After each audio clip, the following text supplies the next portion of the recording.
Hi, magandang araw po ulit sa inyong lahat for our second reading of the day. Tingnan naman po natin kung ano po ang makikita natin sa second reading of the day today, no? Yan.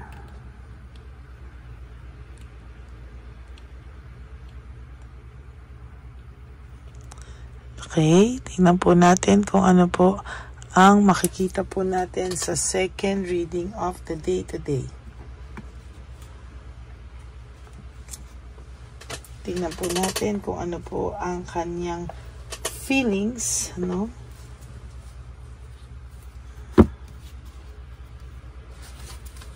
Yan, okay.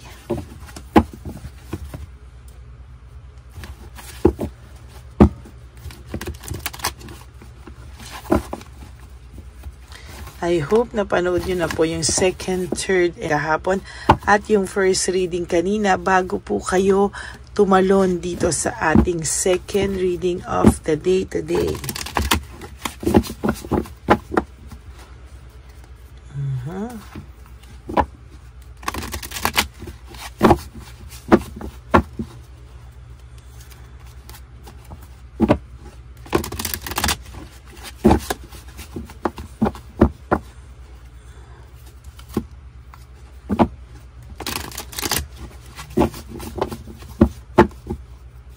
Okay. Sana po no skipping of ads at paki-like na lang po ito. Natulong nyo na po ito sa ating channel, no?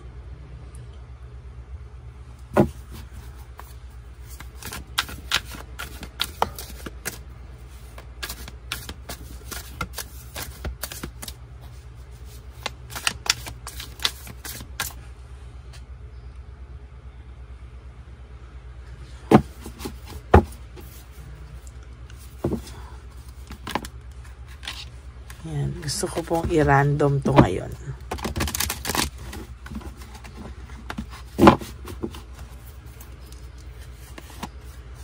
For your first card, nako, sabi niya po, if I could go back in time, I would handle us differently, no?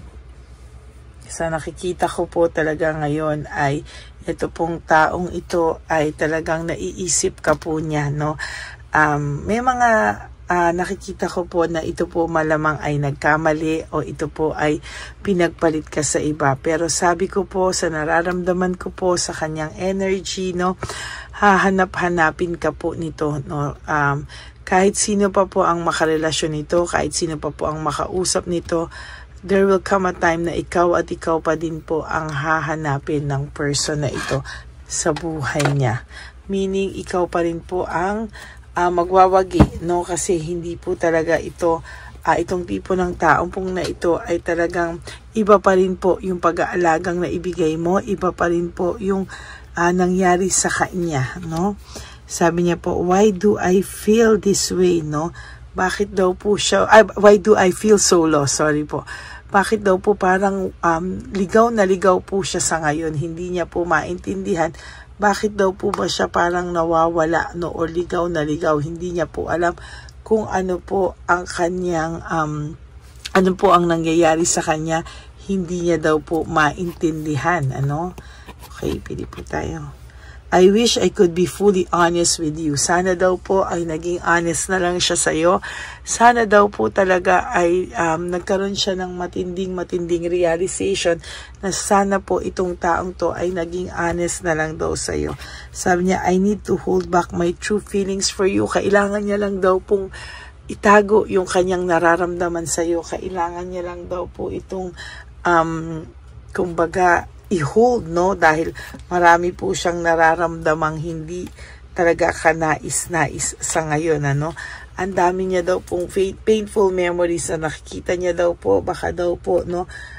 Sa nakikita niya po ay baka daw, no? Maisip mo daw na baka daw ang pakiramdam niya pag naiisip mo po siya ay panay painful memories lang po ang iyong naaalala. At nasasaktan ka po sa taong ito, sa totoo lang, no? Hindi niya po maintindihan ang kanyang sarili, pero talaga pong may guilt ito na pakiramdam niya po, pag iisipin mo po siya, ay masasaktan at masasaktan po ikaw dahil sa totoo lang ang mararamdaman mo po dito ay pains, no?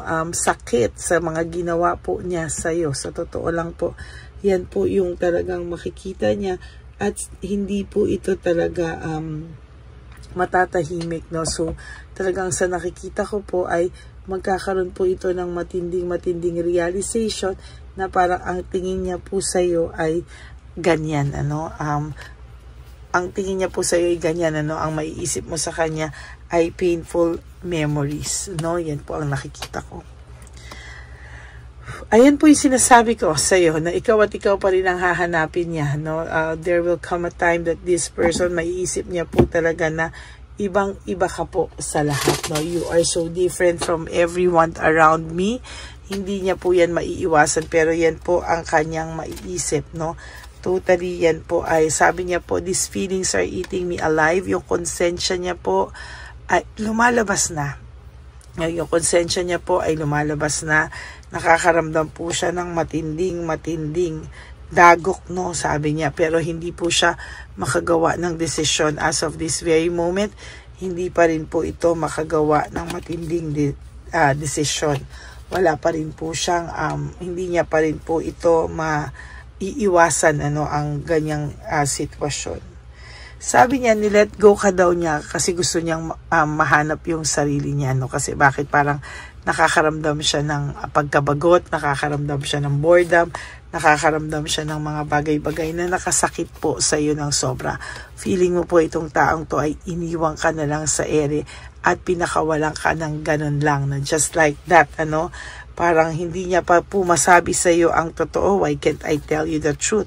Parang hindi niya po masabi sa iyo ang lahat ng katotohanan. At parang dito po talaga ay nakakaramdam po siya ng matinding alam mo yung bliname ka pa niya, no? Dahil hindi niya masabi sa iyo yung totoo, bliname ka niya sa isang sitwasyon na hindi naman ikaw ang gumawa, no? Sabi niya po, the way I have treated you was wrong. Sabi niya, the way I have treated you was wrong. Alam niya po na maling-mali daw nung ikaw ay kanyang trinato, no? Pero sabi niya po, gusto niya sanang baguhin, gusto niya sanang bawiin, gusto niya sana lahat, bumalik lahat ng mga alaala na masasaya sa kanya, eh, no? So parang naisip niya na sa kabutihan mo sa kanya, maling-mali daw kung paano kanya trinato, no? Pero hindi po siya makapunta sa iyo ngayon. Wala po itong mukhang maihaharap sa iyo. I can come to you now, no? Parang naiisip niya po na it is all too much. Yung ginawa niya po sa iyo ay sobrang nakasakit po sa iyong damdamin. Kaya itong tao pong ito, yung emotions niya po ngayon ay na-overwhelm po siya. Kasi po ito po ay dala ng matinding emotions ng guilt, no? Pero dahil po sa makapal po ang ano nito, ang pride, matindi po ito, no? Para pong ikaw yung sinisi niya, imbis na mag-sorry siya sa'yo, napakadaming drama po ang ginawa niya sa'yo, no? Instead of saying sorry, no, ang dami niya pong drama na pinalabas, no?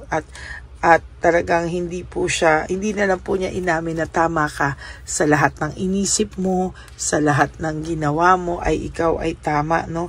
Pero sabi naman po niya, no, na I wish I could be a different person. Sana daw po ay ibang tao na lang siya. Pero wala, eh, no? Ganun po yung nangyari, no? Nasa huli talaga yung pagsisisi. Pero ang sinasabi ko po sa'yo, kahit sino pa po makarelasyon ito, kahit po ito yung magkarelasyon pa, sabi niya pa po na life without you is hopeless, dark, and depressing. I miss your light, no? Namimiss ka po ng taong ito. At sa totoo lang ay hindi ka po niya makausap, no? Kasi nga sabi niya, pinalabas niya na ikaw pa yung nakasakit sa kanya, na ikaw pa yung may kasalanan, bakit kayo naghiwalay? Ngayon, ang nararamdaman po nito ay lungkot. Sabi niya, I feel so lonely. Yan, no? I feel so lonely. Ay, ang bigat ng energy na to. Natatahimik po ako. Nararamdaman ko yung bigat ng kalooban niya, pero kasalanan niya po kasi, no? Sabi niya, my life is a mess right now. no? Ang buhay talaga nitong taong to ngayon ay sasabihin ko sa inyo, magulo po, no? Hindi po siya masaya, hindi po siya, talagang malungkot po ang buhay nitong taong ito. At sa nakikita ko po talaga, gusto niya naman po talagang magbago, no? Gusto niya naman pong baguhin lahat. Pero ang masaklap lang po doon ay talagang hindi niya po talaga sinasadya. Pero ganyan po talaga yung nangyari. Sabi niya, matatapos pa ba yung ganitong sakit? Will this pain ever stop? Matatapos pa ba lahat ito, no? So sa nakikita ko po talaga ay wala po siyang maipangako sa iyo kahit ano sa ngayon. No? I can't do this right now. Wala pa po siyang lakas ng loob lumapit sa iyo. Pero there will come a time, sabi ko nga, na lalapit at lalapit sa ito. Magkikita at magkikita kayo nito sa panahong kaya na niya. Kasi sa ngayon po, ayan, no, I am scared of rejection. Ang tao pong ito ay takot pa rin sa rejection sa ngayon. Ano? Natatakot po siyang tanggihan mo siya. Kasi talagang alam niya po kung gaano kanya nasaktan, no? Pinagdudusahan naman daw po niya yun kasi sabi niya, it is dark without you, no? Yung buhay niya naging madilim, no? Nawalan ng direksyon nung ikaw po ay nawala sa buhay niya, no? Na siya po ang may kagagawan, ano? Actually, naiisip niya nga po na you deserve better, no? Alam niya po na talagang deserve mo ang isang mabuting tao, kung paano ka itrato, no? Talagang deserve mo raw po ang maging mabuting tao, ang mabuting tao sa buhay nyo. Sabi niya po, how could you ever forgive the mess I've made? Paano mo daw ba siya mapapatawad, no? Sa totoo lang, ang hirap-hirap daw. At paano mo ba daw siya mapapatawad dahil sa lahat ng nagawa niya sa'yo? Ayan, no, how could you ever forgive the mess I've made? Yan, kasalanan niya po yan talaga. And for your last card, I can't stop thinking about you. Hindi ka po makalimutan itong taong to at ikaw po ay iniisip-isip niya pa rin po hanggang sa ngayon. Ayan po ang inyong second reading of the day. I hope na naka-resonate po kayo, and if you do, please, can you please give me a like and comment down below kung ano naman po ang nararamdaman nyo sa araw na ito sa ating second reading of the day. And for those of you po, can you please give me a like and comment down below and click the bell para updated po kayo sa ating mga latest videos na i-update. Okay? Maraming salamat po sa inyong lahat. And for those of you who would like to have a private reading with me, you can message me po at Ladyly Elena. That's Ladyly Elena. Nasa dulo po yan ng ating video. Diyan nyo lang po ako makokontak. That is my only official and legit FB account. And para naman po sa mga hindi nakakaalam, no, meron po tayong scammer, no, sa mga bagong nanonood sa atin. May Lady Elena po na nang i-scam at nanghahack ng tao, pero hindi po ako yan. Nandyan din po ang mga details dyan. Bago po yung official and legit account ko, nilabas ko din po yung fake na Lady Elena. Okay, to my ever loyal, solid, and faithful Lady Elena family, I love you all from the bottom of my heart. Alam ko po na hindi po kayo nag-i-skip ng ads. Alam ko po na alam nyo po ang ating advocacy ay para sa matatanda. Kaya alam ko po na yan na po ang tulong nyo sa ating channel. And I hope po na by doing that of not skipping ads, no, na alam nyo na po na marami po kayong matutulungan na ating mga lolos at lolas sa kalye, no. Kaya po sana po ay wag po kayo mag-skip ng ads at tulong nyo na po yan sa ating channel. And for those of you who would like to give me a super thanks for this video, I would appreciate that and love that from the bottom of my heart. Lalo na po na tayo po ay nag-iipon na po para sa ating One Love a Day for our dear lolos and lolas. Kaya maraming salamat po sa inyong lahat. And ang aking pong laging bilin sa inyo is just to live one day at a time, no? You do 3 things that you wake up and you do 3 things that will make you happy for the day. Prioritize yourself, love yourself, because self-love is still the best love of all. Be grateful that we are still alive. You have to prioritize yourself and enjoy life, no? You forgive yourself. Yan po ang talagang makakaano sa atin, makakatulong sa atin na talagang tayo po ay mabibigyan ng pagkakataon, tayo po talaga ay, sabi ko nga po sa inyo, tayo po talagang lahat ay lalo po tayong makakaahon unti-unti. You will survive from this kind of situation, okay? At you also have to realize that life is so short. Don't make it shorter by stressing yourself from all the pains and heartaches na binigay sa inyo ng kahapon. Just surrender everything to the divine universe and just let go and let God write your life and love story. Ako po ay magbabalik para sa ating reading of the day. For the meantime, kayo po ay yan. At isa pa po, maraming salamat po sa inyong lahat, for all your support. Kahit nasan po akong lupalop ng daigdig, ako po ay magbibigay sa iyo ng reading of the day. Okay? Maraming salamat po, and God bless you all. And nagpapasalamat po talaga ako sa lahat ng suporta nyo. Maraming pong salamat sa lahat ng tao na sumusuporta sa akin, at rest assured po na I love you all from the bottom of my heart. God bless you and I love you all. Bye! Okay, update po, may nagpanggap pong subscriber natin na siya po ay magpapahula sa fake na Lady Elena, kaya ayan, hinihingan po siya ng $80 at ang cell po niya ay nabigay at nakuha. Ang pangalan niya po sa cell ay Julian Albert, siya po ay may cell account din, kaya mag-iingat po kayo. Ayan po, kung sino man po yung scammer na Julian Albert na yan, i-insensuhan po natin yan para siya po ay makonsensya. Kung wala man po siyang konsensya, at least po bumalik sa kanya lahat po ng kanyang ginagawa, at maling-mali po yan. Basahin niyo po lahat yan, makikita niyo po, ayan po ang cell number niya at Julian Albert na yan, para po talagang ma-report din po natin yan na siya ay gumagamit ng cell account na Julian Albert. Mag-ingat po kayo. Ayan po yung number niya. Ayan po yung pangalan niya. Huwag po kayong magpauto. Nakita nyo naman po, napakalayo po ng pangalan ko sa pangalan ng pinagsisendan nyo po ng account o ng pera.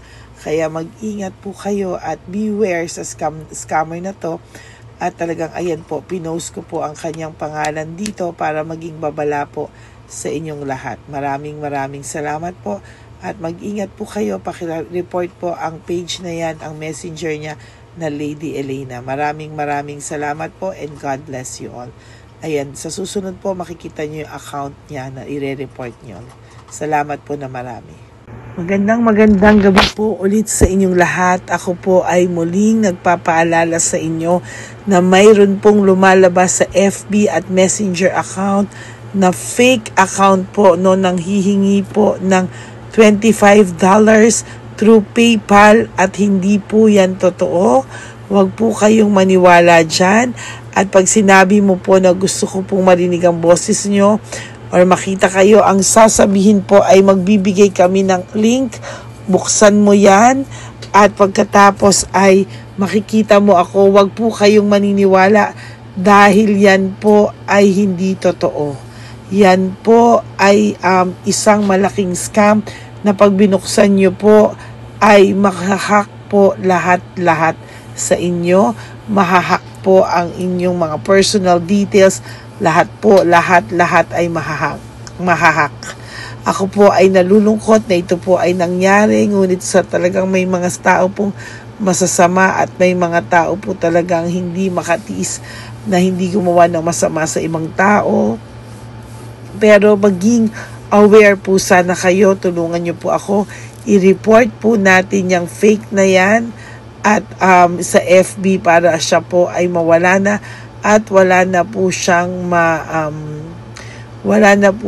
mabiktima pa. Nandyan po lahat ng details at maraming salamat po sa inyong lahat. Maraming salamat po sa inyong lahat at mag-iingat po kayo.